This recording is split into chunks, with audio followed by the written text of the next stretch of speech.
Hi, I'm Matt Pierce, host of The Forge. We've got a great show for you today. We've got some great people that were at the VizLit conference over near Detroit. We've got Ryan Coleman, we've got Brandy Agerbeck, Jamie Nass, Carl Good. We've got some great things they talked about, and we're going to bring that to you here on The Forge.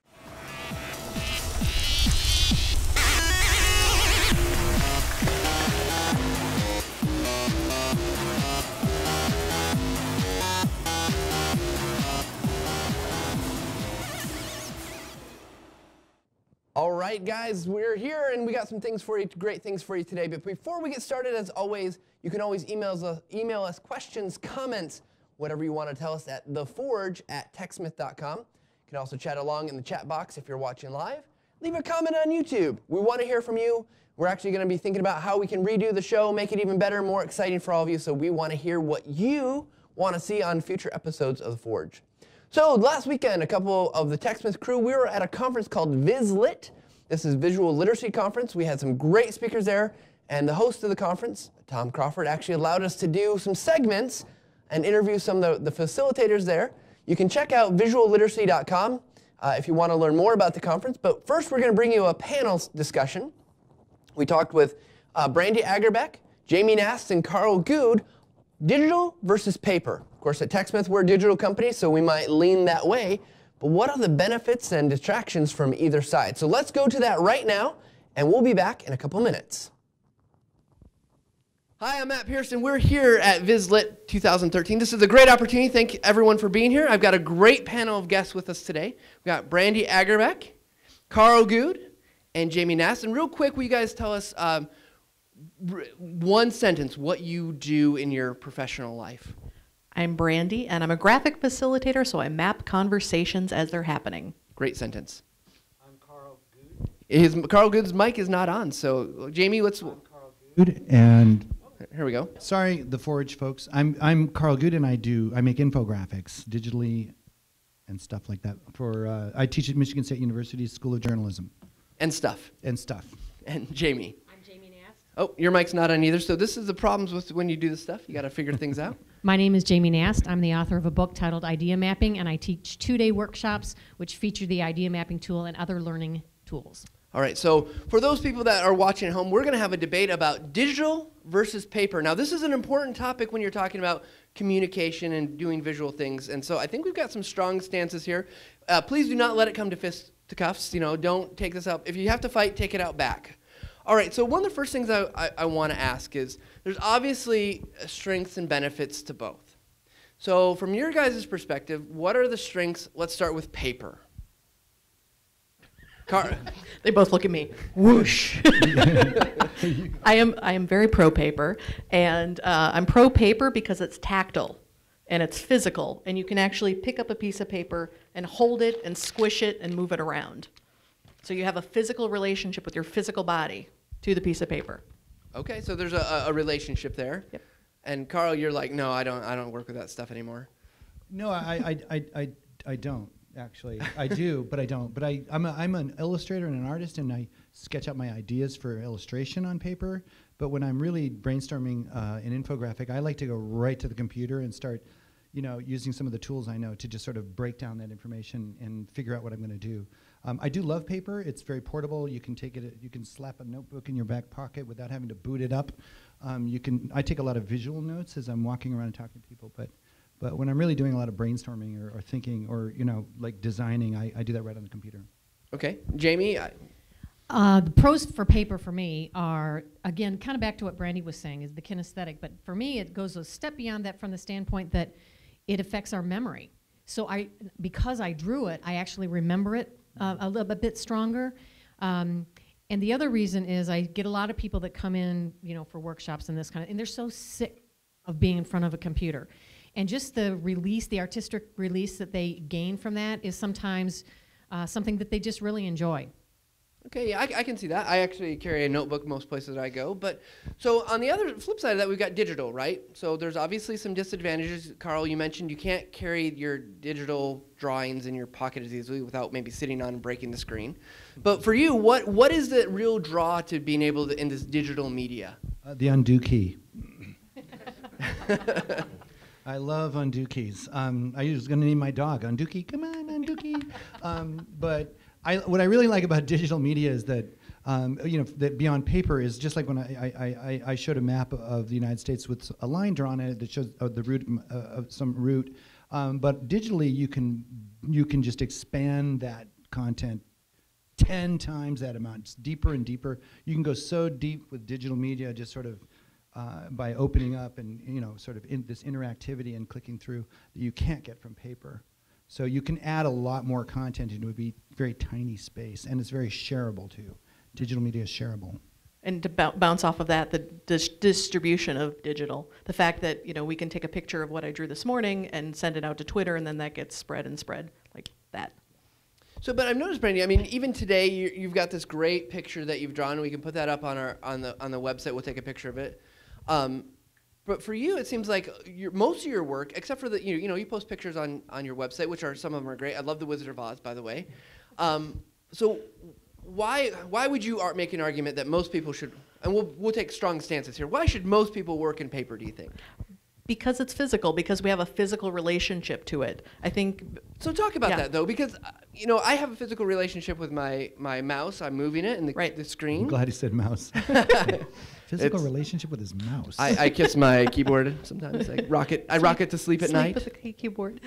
That it's just we're physical three-dimensional human beings, and yes, a piece of paper is still flat, but we're relating to it in space, and we have a chance to work a different scale. One of my favorite things to do is to break out of the 8.5 by 11, so using index cards, using tons and tons of index cards, or using a giant sheet of paper, but it's a different scale that physically relates to my body, and that I can move it around, I can roll it up, I can mark it up. There's like the physicality, the muscle memory that happens, the retention that happens with that. So how much time would you say you spend, I guess if we were to do the contrast, time that you spend in digital versus paper, percentage of your day? So obviously, Brandy, you're probably maybe 80-20, 90-10? Probably 80-20. I mean, I anytime I create something, because all my work is hand-drawn, it starts out hand-drawn. It might get scanned in, but I try to keep that directness of the marks in what I end up creating in slides or online. You need a very big scanner for some of your work, I bet. Wish I had a bigger scanner than I have. Carl? Well, I do sketch, especially when I was working in the news business in New York. When you show a sketch to somebody, it doesn't look as scary and finished to the editor or the person, the client, whatever. They go, oh yeah, it'd be better if this was bigger and this is over here. You show something that you still sketched in digitally, and they go, oh God, I didn't know it was going to get this far, and they go, it's just dummy stuff. It's so there's sort of this psychological sort of acceptance of that a pen line, a drawing is something much more malleable and temporary and not as committed to, and that you can change that to, they're much more comfortable making changes. And certainly, depending on the digital, I had to do a graphic that was going to involve photo studio shots and actors and 3D illustration and all of this stuff. It was going to take hundreds of hours of work over a week. And I just did a pencil sketch to get the layout and the content approved by editors, because I didn't want to do all of that stuff and then go show that. It was too complicated to do digitally so I just sketched it out. I can draw really fast, so not quite as well as Brandy, but I can draw pretty fast. Well, that's interesting that in this notion, I often think that because I tend to skew towards the digital, given the work that I do, and I feel like bits and bytes I delete them all the time. It's not a big deal, but I put something on paper. I have, probably, and some of the guys here can attest to this, I have notebooks full of information that I'll probably never really go back to, but I have this attachment to them. So I think that's an interesting contrast that you guys find that, I can sketch this and I can throw it away. On the other hand, I showed some sketches and paintings, when I wanted to be artist in New York, to a gallery, and the guy said, you think you're the great American novelist for painting.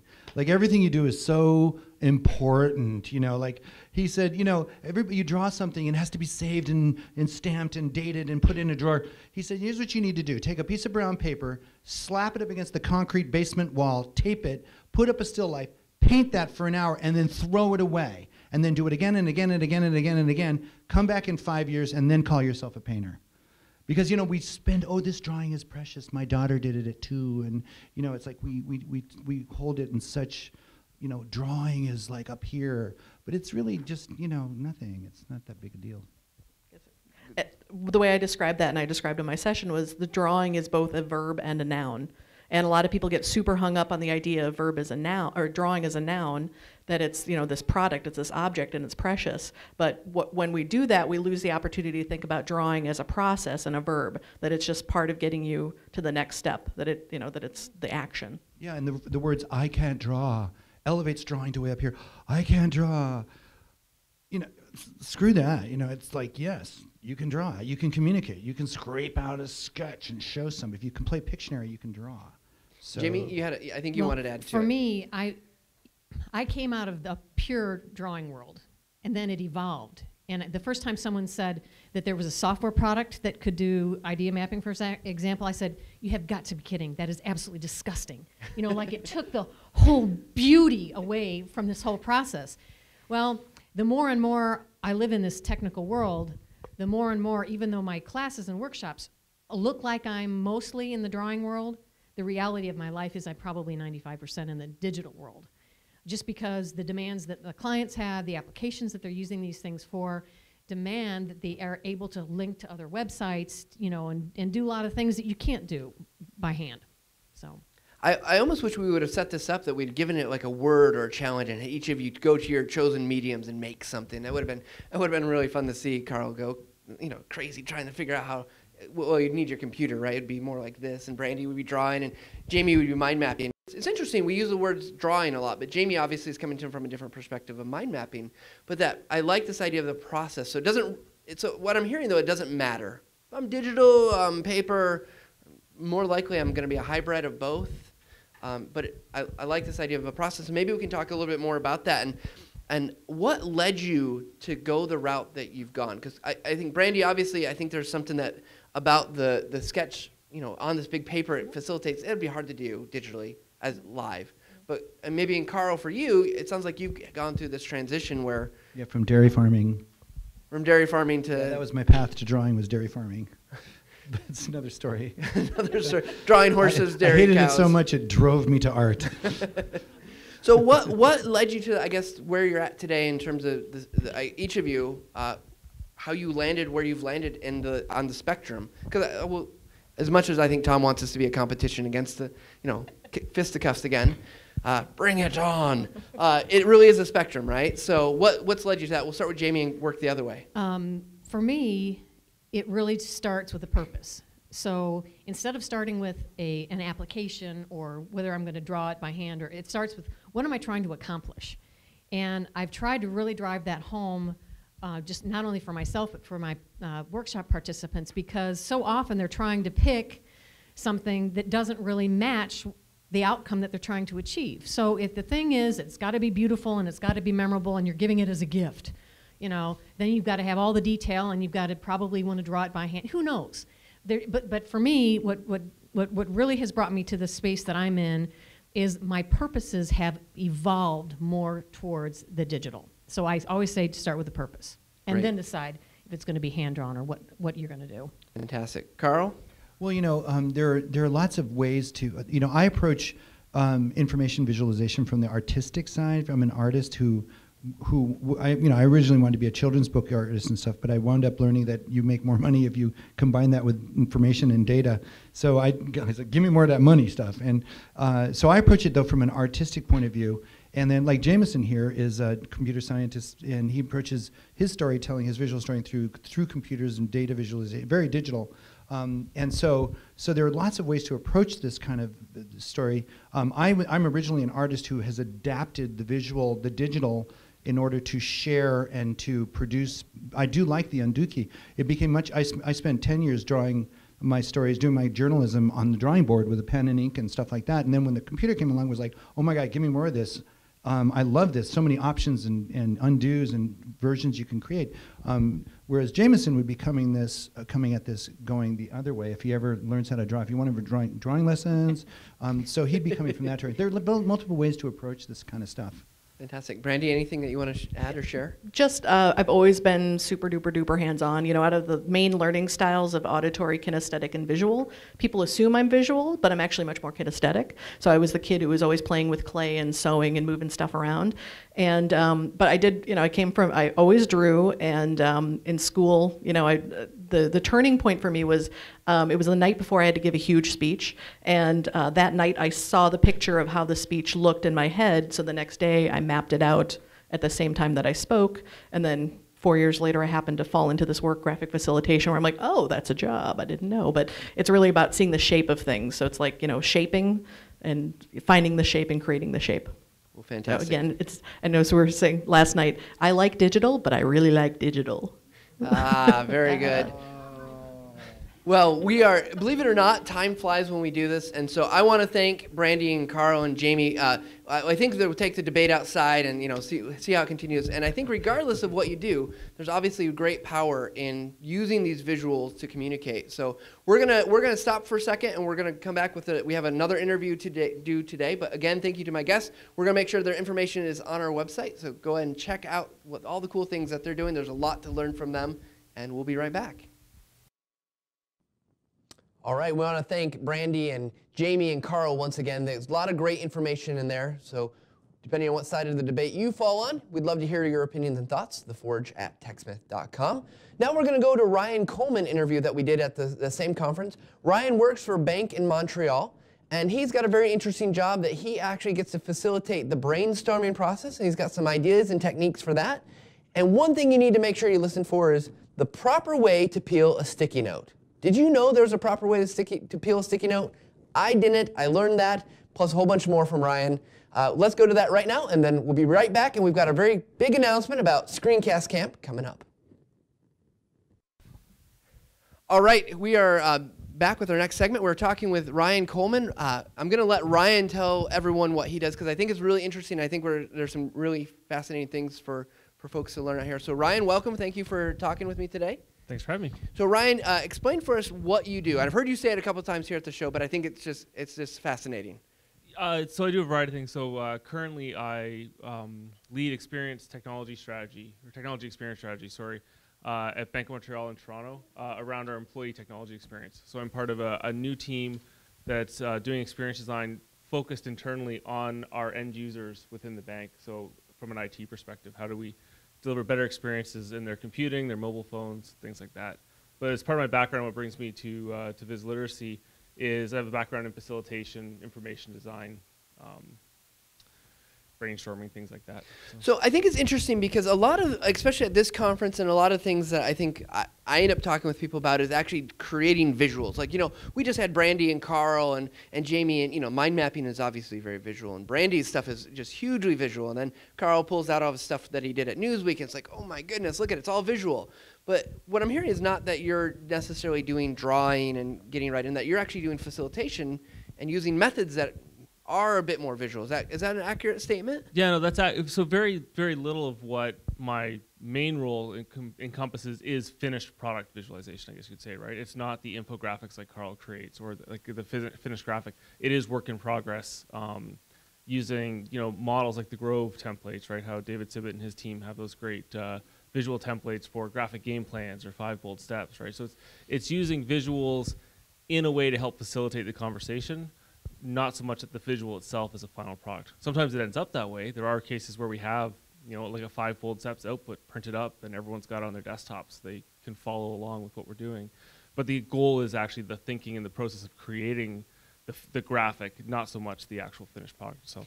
Now, you work in an industry with banking that I think if we were to poll the audience, I think most of would not say, oh, that's a visual type of group to work with. So do you find that because of the industry itself that there are barriers there, that when you come in and people are saying, you know, look, I'm not doing this I'm not visual, I can't do this, I don't want anything to do with it? There was certainly when I first joined, so I've been at the bank going on 3 years this summer, and certainly when I first started doing these workshops, it was met with some trepidation and suspicion and wondering what was going on, and a lot of the I can't draw, right? There's very much, I've done lots of sessions with people about the I can't draw, and even brainstorming just using Post-it notes, right? It's not a way that I think a lot of enterprises actually act internally, right? When you think of how big companies, it's a lot of meetings, it's a lot of conference calls. You know, I used to get angry emails about, hey, there's no conference line or web conferencing tool link in this email. I'm like, no, it's an in-person meeting. You're all in the same building. Just come to the room. Like, it's not hard. And so there was pushback initially, but now it's people started to see. So at least within my own group and within this new team we're building up in the bank, there's a lot more traction there. We're actually actively working with all of our strategic projects. So they kind of have to go through me and or the team to get their job done now. So okay, so for those of us out there that are we want to be more visual, we want to use maybe some of these techniques that you're talking about. What are some, I guess, ideas that you have that help break down those barriers? Because obviously it sounds like you face that resistance, but I think all of us, I know even at a company that we use a lot, we create visual software tools, yet I find that there are resistance to trying to think visually and use it as a process to get to an end state. Yeah, I think, you know, there's the actual creative, there's drawing, there's using visuals in the sake of actual hand drawing and doing it, right? And then there's actually taking pre-existing templates and drawings and tools that you fit your words into, right? Or your Post-it notes into. Not everything has to be hand drawn, or the drawing isn't, it's the actual visual and the spatial and the way things are laid out that is where people get the insight. So first off, a lot of the stuff I do even in my workshops with people, almost none of it requires anyone to draw, right? But by using visuals that they can then work within and use the visual to understand, that's where they get the true insight. So it's visual thinking, but it's not visual creation, I guess you could say, right? It's kind of a blend. So that's where you, like I mentioned, the Grove templates, or you think of like Dave Gray's and Sonny Brown's game storming book.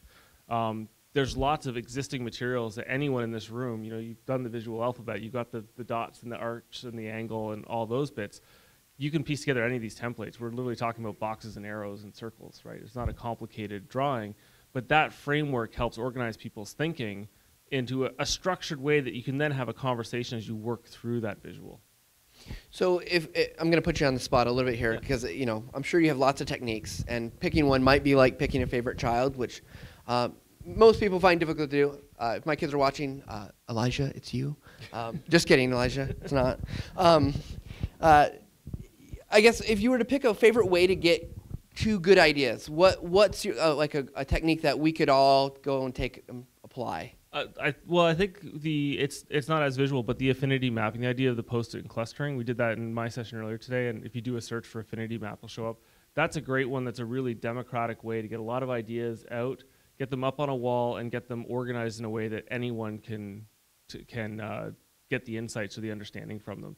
And it takes no drawing skill. They just have to be able to write clearly on a Post-it with a Sharpie, which is challenging for the odd person, but it generally works.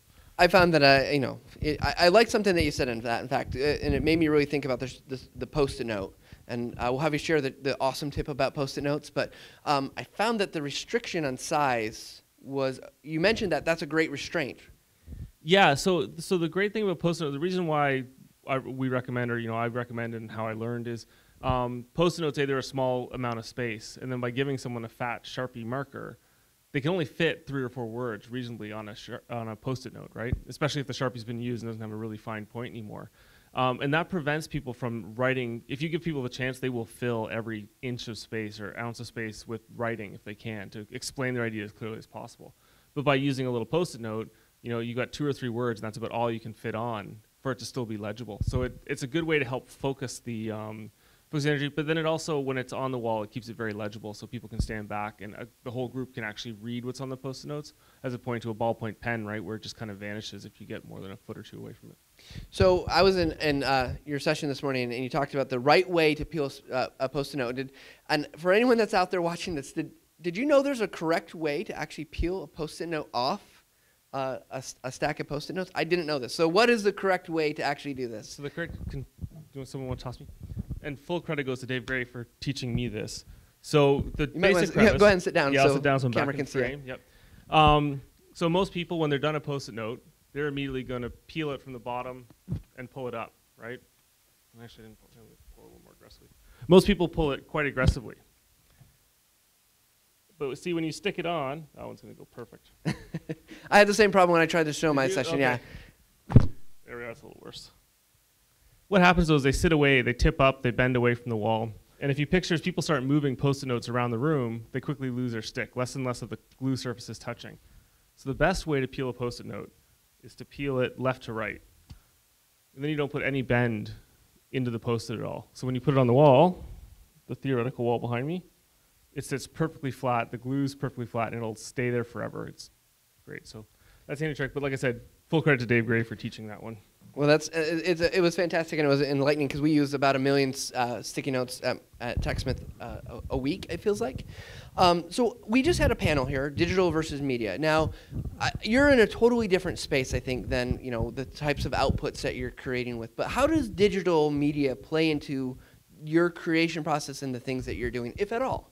So it plays heavier and heavier. So I think, in general, if everyone's in the same room, it's very analog, very hands-on, very paper-based for the creation process, and then the output is what gets done in digital, right? So we'll create the Post-it notes, we'll get everything on the wall, I'll immediately take pictures of it, and then take those pictures in, and then create a PowerPoint deck or an Illustrator file that is the final product of that. Not that it's a finished artwork, but just that it's easier to share that way, and clear it up so everyone can read it and doesn't have to struggle through handwriting. But I think a big reality for the enterprise world. The classroom, still a lot of the education is done in the room, right? All your students are in the room together. You're teaching them there in a lot of cases. I know it's not all the cases. But in the enterprise, for example, our bank, we've got our head office in Canada, but we also have huge offices in Chicago and Milwaukee. So I'm working with people who just physically can't be in the same space with me every time. So we're increasingly trying to find ways to do the analog type work of Post-it notes and processes like that, to do them digitally so I can incorporate our American counterparts as well. So it goes both ways, but I find, for me personally, it's the creation process is very much an analog paper thing, and the polishing is very much a digital. Well, this has been fantastic. So as we wrap up here, I'm curious. You mentioned a couple tools. You mentioned, I just want you to repeat those so that we can capture that, because I think you mentioned Game Storming by Dave Gray. Yeah, if you're going to go out and buy anything or do anything, I would say the Game Storming book it's just full of examples and ideas that you can use to piece together any of this work. Okay, great. And final question for you. So limitations. So what are the boundaries here? When wouldn't you do this type of visual facilitation, the type of facilitation that you do? It's a good question. It really is. It's meeting defined. I haven't yet found a meeting where some aspect of it doesn't work. So, but sometimes it is just straight Post-it notes. I'm not using visual templates on the walls and stuff like that. It is just, let's get the Post-it ideas, let's cluster them, and do it. But that affinity mapping exercise, I've done it for small groups. Myself and my wife have done it to do our own planning, up to groups of 500 people. So it's you can do it at a huge scale as well. I can't imagine all the outputs of 500 people with how many Post-it notes. It filled a 40-foot wall. 40-foot wall. Well, Ryan, I thank you so much for joining us today, and thanks for telling us a little bit about UDO. If you want to go out and learn more, obviously we'll post the resources for Game Storming. You can watch a previous episode of The Forge with Dave Gray. He talks a little bit about some of those things. And we thank everybody for your time, and we appreciate it. Thank you. All right, thanks again to all of our participants in Vizslant. Again, thanks to Tom Crawford for allowing us to be at the conference and facilitate those interviews. It was really a great experience. If you have a chance, go out and find those folks. Again, we'll put links to all their stuff so you can follow them on Twitter. You can find their books and all the great stuff that they're working on so you can have even more access to great information. Now, it's one of my favorite times of the year because we get to announce Screencast Camp. It's our 3rd annual Screencast Camp. You get to come to Okemos, Michigan. You get to eat food, have some drinks, hear and learn some great things as an open conference. So you get to present, you get people presenting, all about screencasting, about video. It's product agnostic, so even if you're using one of those other programs that's not TechSmith, we don't care. Come visit us in August. August 2nd, 3rd, and 4th is going to be Screencast Camp. It's free to attend. You can go register on the site right now, screencastcamp.com. That's screencastcamp.com, and you can get signed up. Again, August 2nd, 3rd, and 4th. It's going to be a great year. We've got some great things planned. We're going to have great fun. It's always a good time. We'll hope that the weather is good, but if you want, you can sleep out back in a tent, or we'll make some space available on a floor in an office someplace.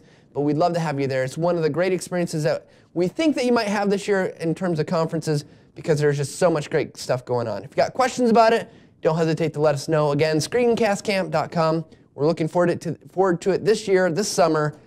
You can meet me, you can meet our video crew, you can meet some of our instructional designers, technical writers, marketing folks, developers. That's right, you can get to talk to the developers and tell them what you want to see in future versions or why you're not liking what you're seeing right now. It'll be a great experience. So go get registered. It started, registration is open, and we look forward to seeing you this year. So again, thanks to all the folks that we were able to talk to on this episode of Forge. We will be back May 16th. That's a Thursday, 2 p.m., kind of the same bat channel thing. We've got Nancy Duarte. If you haven't seen Nancy's stuff, she's got some great books, Slidology and a book called Resonate. Go search for her and look up her TEDx talk. It is fantastic. So we'll be back May 16th with another episode of The Forge. Again, thanks to all those folks that we got to talk to at Vizsla, and we will see you next time.